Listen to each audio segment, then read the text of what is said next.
এখনকার এই ডিজিটাল যুগে আমরা গল্প পড়া প্রায় ভুলেই গেছি। তাই অডিও স্টোরির মাধ্যমে উইকেন্ড ডায়েরি এনেছে দ্য থ্রিলার ডায়েরি।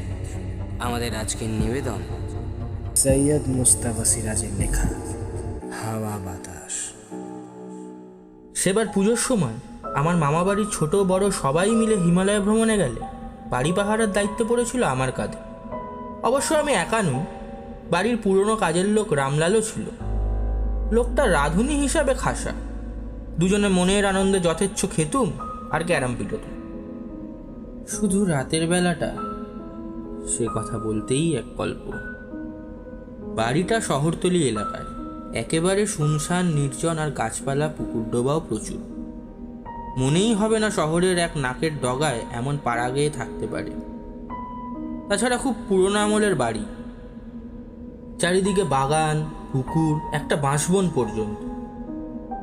রামলালের বয়স হলেও শরীরখানা এখনো জোয়ানের মতো তাগড়াই। বোঝা যায় একসময় রীতিমতো ব্যাম্বির ছিল। আর এরকম মানুষ কাছে থাকলে পরিবেশ যাই হোক, কোনো রকম ভয় ভাবনা থাকার কথা নয়। চোর ডাকাতের সামনে রামলাল গুফে তা দিয়ে দাঁড়ালেই লেজ তুলে পালিয়ে যেতে পথ পাবে না। হ্যাঁ, প্রথম দিন সে কথাই মনে হয়েছিল, কিন্তু সন্ধ্যার মুখে বাইরের গেট বন্ধ করতে গিয়ে যখন রামলাল আমাকে ডেকে বলল, দাদাবাবু, আপনি একটু দাঁড়ান তো এখানে, আমার না কেমন ডর বাজছে। তখনই আঁচ করলুম লোকটাকে যতটা সাহসী ভেবেছিলুম ততটা হয়তো নয়। গেট বন্ধ করে ঝটপট ঘরে ঢুকে রামলাল একটু হেসে বলল, চোর গুন্ডা ডাকু তাদের সঙ্গে এক হাত লড়া যায় দাদাবাবু, কিন্তু হাওয়া বাতাসের সঙ্গে তো লড়া যায় না। অবাক হয়ে বললুম, তার মানে? ও রামলাল, হাওয়া বাতাস ব্যাপারটা কি?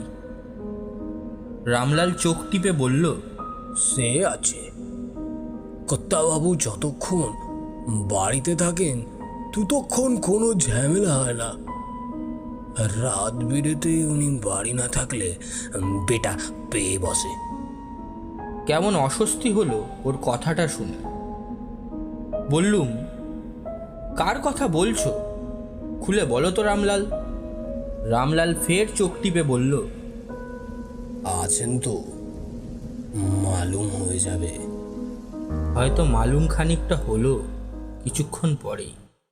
দোতলার একটা ঘরে বসে ফের এক দফা চা খেতে খেতে একটা গোয়েন্দা উপন্যাস সবে খুলেছি। রামলাল নিচের তলায় কিচেনে রাতের জন্য রান্না করছে এবং মাঝে মাঝে তার হেঁড়ে গলায় গানও শুনতে পাচ্ছি। হঠাৎ একটা বাতাস উঠল সনসনিয়ে। বাগানের দিকে যেন হুলুস থুলুস শুরু হলো। তারপর বাঁশবন থেকে বিচ্ছিরি ক্যাঁচ কোঁচ শব্দ শোনা যেতে লাগলো। ঘরের জানলার কপাটগুলো ঘটঘট করে নড়তে থাকলো।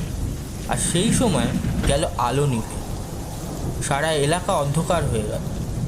দেখে বুঝলুম লোডশেডিং। কিন্তু ততক্ষণে রামলালের গানটা বন্ধ হয়ে গেছে। তারপর সিঁড়িতে ধূপধাপ ধূপধার শব্দ করে সে এসে হাজির হল। হাঁপাতে হাঁপাতে বলল,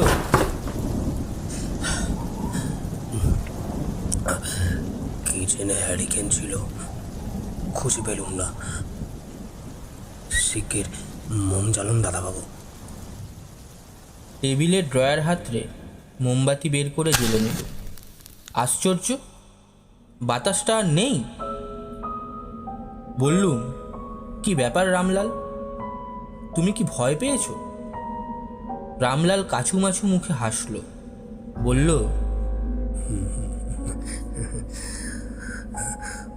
পাইনি, আবার পেয়েছিও। বুঝলেন না দাদাবাবু, হাওয়া বাতাসের সঙ্গে এঁটে ওঠা মুশকিল। এই দেখুন না, গালটা এখনো বরফ হয়ে আছে। হাওয়া বাতাসের জ্বর বলে কথা। বিরক্ত হয়ে বললুম, ধ্যাত্তেরি, তোমার হাওয়া বাতাসের নিকুচি করেছে। তুমি কি বলতে চাইছো বুঝতে পারছি না। রামলাল তেমনই চোখ টিপে রহস্যময় হেসে বলল, আছেন যখন এই বাড়িতে সব মালুম হয়ে যাবে দাদাবাবু। এখন কৃপা করে একটু কিচেনে এসে বসুন দাদাবাবু, ব্যাটা বড্ড জ্বালাচ্ছে। ওর কথা শুনে এবং ভাবভঙ্গি দেখে অস্বস্তি বেড়ে গিয়েছিল। তবে লোকটা গায়ে গতরে যেমন, সাহসের বেলায় মোটেও তেমনটি নয়। তাহলে রান্না এবং খাওয়া শেষ হলে ওপরের ঘরে শুতে এলো।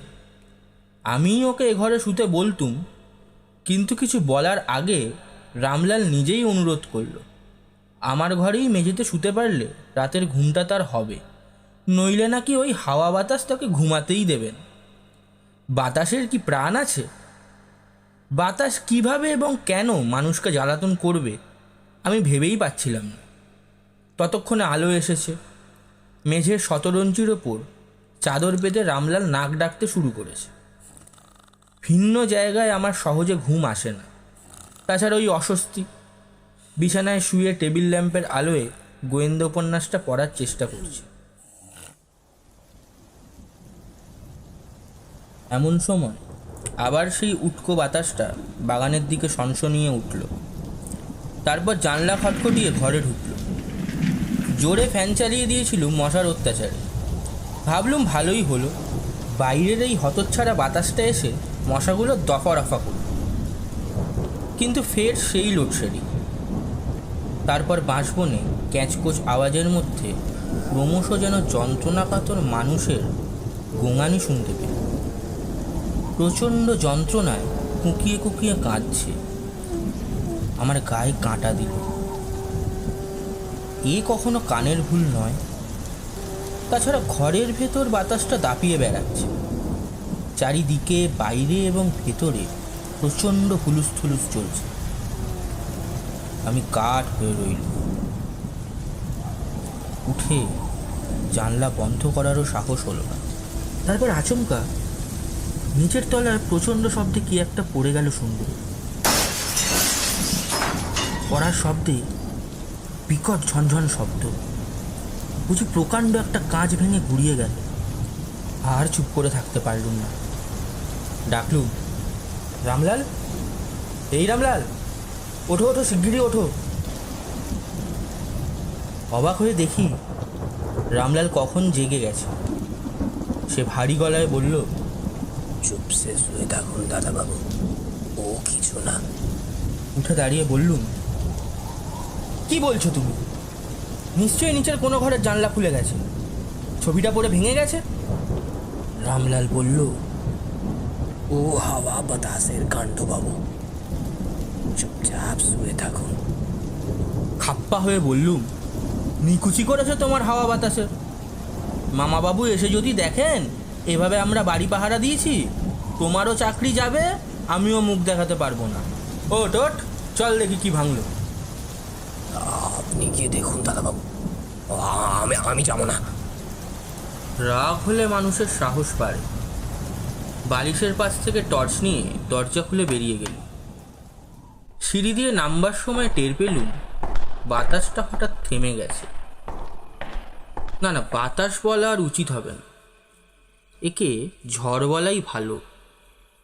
শরৎকালে এমন ক্ষণিক ঝড় ভারী অদ্ভুত বটে।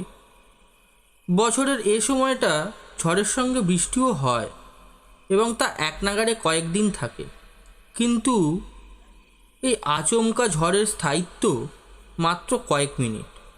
তাছাড়া এক ফোঁটা বৃষ্টি নেই।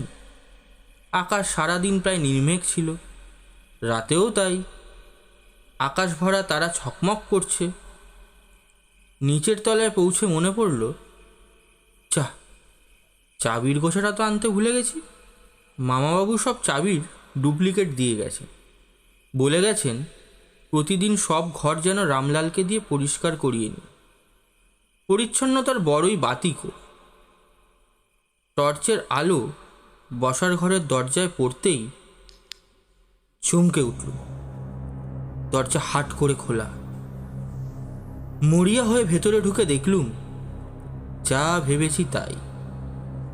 ঘরের দেওয়ালের প্রকাণ্ড সব বিদেশি পেন্টিং টাঙানো ছিল। দাদামশায়ের মস্ত একটা ছবি ছিল। মহাপুরুষদের ছবি ছিল খানকত, একটাও দেওয়ালে আর নেই।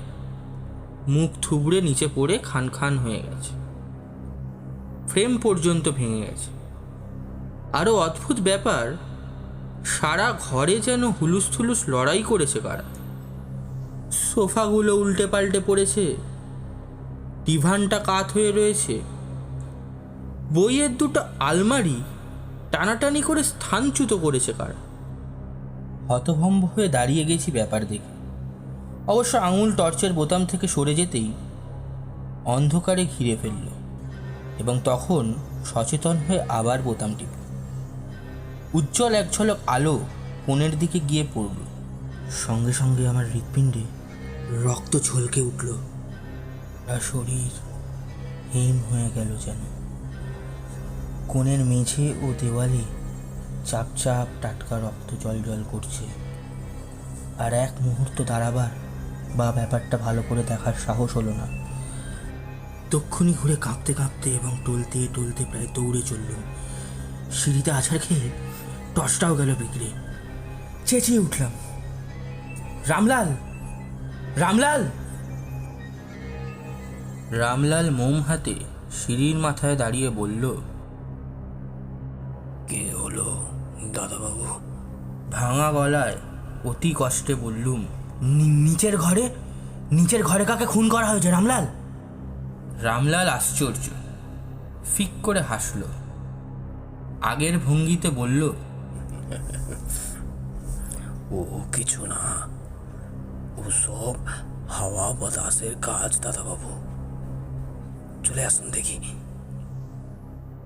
সমস্ত ব্যাপারটা অস্বাভাবিক এবং ভয়ঙ্কর। কিন্তু সকালে দুরু দুরু বুকে নিচের সেই ঘরে গিয়ে আমি অবাক হয়ে দেখি রাতের সেই ভয়ঙ্কর প্রলয়ের এতটুকু চিহ্ন নেই কোথাও। কোথাও এক ফোঁটা রক্ত কেন, এতটুকু লাল দাগ পর্যন্ত নেই। তাহলে কি ব্যাপারটা নিছক দুঃস্বপ্ন? মোটেও না। একই স্বপ্ন দুজন তো একসঙ্গে দেখা অসম্ভব। তাছাড়া রামলাল বলল, কর্তাবাবু বাড়ি না থাকলে এমনটা হয়, বাড়ির ছোট বড় সবাই তো জানে। তাই রাতের ঘটনা নিয়ে আমার মতো কেউ মাথা খারাপ করে না। শরতের উজ্জ্বল রোদে বাড়ি এবং পরিবেশ কি সুন্দর আর নির্দোষ দেখাচ্ছিল। অবিশ্বাস্য মনে হচ্ছিল রাতের ঘটনাগুলো। হাওয়া নেই, কেমন একটা গুমট গুমট ভাব। বিকেল অবধি রামলালের সঙ্গে সেই বসার ঘরে ক্যারাম খেললুম। তারপর রোদ কমে আসার সঙ্গে সঙ্গে অস্বস্তি জেগে উঠল। রাত হলেই এই বাড়িটা জেগে উঠবে, তাকে জাগিয়ে তুলবে এসে এক অদ্ভুত ঝোড়ো হাওয়া। বড় অবিশ্বাস্য লাগে। এ রাতে শোবার সময় মনে মনে ঠিক করেছিল, যা কিছু ঘটুক রামলালের মতো নির্বিকার থাকবে। রামলাল যথারীতি নাক ডাকিয়ে ঘুমাতে শুরু করলো, কিন্তু আমি জানি ঘটনা শুরু হলে সে জেগে যাবে। যথারীতি লোডশেডিং চলছে। বাইরের চারিদিকে একটা অস্বাভাবিক স্তব্ধতা, যেন মঞ্চের পর্দা ওঠার প্রতীক্ষায় স্থাবর জঙ্গম রুদ্ধশ্বাসে রয়েছে। রাত 10টা বাজার সঙ্গে সঙ্গে আবার বাগানের দিকে শনশন শব্দ শুনতে পেল। অমনি একটা জেদ এসে গেল। নিচের ঘরটাতে কাল রাতে যেন এক হত্যাকাণ্ডের শেষ দৃশ্য উপস্থিত হয়েছিল। আজ গোড়া থেকে উপস্থিত থাকার ইচ্ছে পেয়ে বসল। পাছে রামলাল বাধা দেয়, তাই টর্চ নিয়ে চুপি চুপি বেরিয়ে গেল। কয়েক সেকেন্ডের মধ্যে সেই অদ্ভুত রহস্যময় ঝোড়ো হাওয়া বাতাস হুলুস থুলুস করছে এসে। সিঁড়িতে পা রাখা দেয়, ঝড়ের ধাক্কায় টাল খাচ্ছি শুধু। সিঁড়ির শেষ ধাপে নেবেই আলো ফেললুম বসার ঘরের দরজায়। নিজের চোখকে বিশ্বাস করতে পারলুম। যা দেখলুম, ঘরের দরজাটা পুরনো এবং প্রকাণ্ড। মচমচ খটাংখট শব্দে দুটো কপাট খুলে গেল। বাতাসটা সনসন করে ঢুকে গেল তক্ষুনি। ভেতরে তোলপাড় শুরু হলো। এক লাফে নেমে ঘরে ঢুকে পড়ল। টর্চের আলোয় কয়েক সেকেন্ডের জন্য ভেসে উঠল পাতা চাপা ঘাসের মতো ফ্যাস ফ্যাসে বিটে একটা শরীর। মানুষেরই শরীর। পরনে প্যান্ট, শার্ট আর মাথায় টুপিও যেন আছে। সে একটা ছবি টেনে নামাচ্ছিল। আমার দিকে ঘুরল, মুখটা যেন চীনাদের মতো। সেই মুহূর্তে টর্চটা গেল বিগড়ে। আমি চেঁচিয়ে ডাকতে লাগলো, রামলাল, রামলাল।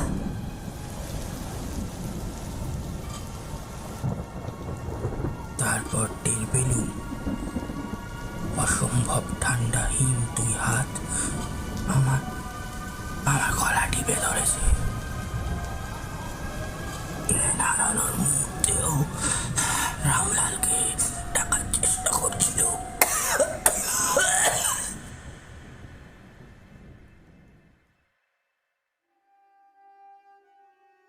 জ্ঞান হলে দেখি রামলালের বিষণ্ণ মুখ। সে আস্তে আস্তে বলল, শরীর ঠিক হয়েছে তো দাদাবাবু? প্রথমে ঘড়ি দেখে নিলুম, 12:25 বাজে। ঘরে উজ্জ্বল আলো, বিদ্যুৎ এসে গেছে। শরীর খুব ক্লান্ত, গলায় সেই ঠান্ডা স্পর্শটা এখনো লেগে আছে। দুঃস্বপ্ন নয়, যা ঘটেছে সবই সত্যি। তা ব্যাপারটা রামলালকে বলতে যাচ্ছিল, সে বাধা দিয়ে বলল, চুপসে নিন্দ করুন দাদাবাবু, বুঝলেন তো হাওয়া বাতাসের ব্যাপারটা কি? এ বাড়ির কর্তা মশাই কেনার পর প্রথম প্রথম খুব লড়াই করার চেষ্টা করেছিলাম, কিন্তু পারিনি। তবে কর্তা মশাই ওই বাড়িতে আর থাকতে চান না, বলে গেছেন ফিরে এসে বেচে দিবেন। নিচের ঘরে একজন চীনা আমার গলা টিপে ধরেছিল। চীনা নয় দাদাবাবু, জাপানি শুনেছি। ব্রিটিশ আমলে জাপানের সঙ্গে লড়াই বাঁধলে লোকটা নিজের পেটে ছোড়া মেরে আত্মহত্যা করেছিল। এই বাড়িটা ছিল তারই, তবে ব্রিটিশ সোলজাররা এসে লাশটা ওই বাঁশ বনে ফেলে দিয়েছিল। তখনও নাকি ধরে প্রাণটা ছিল। এখনো রাত বিরেতে বাঁশ বনে শুয়ে নাকি কাঁদে। তাহলে সেই রক্তই দেখেছি, হাড়কিড়ির রক্ত।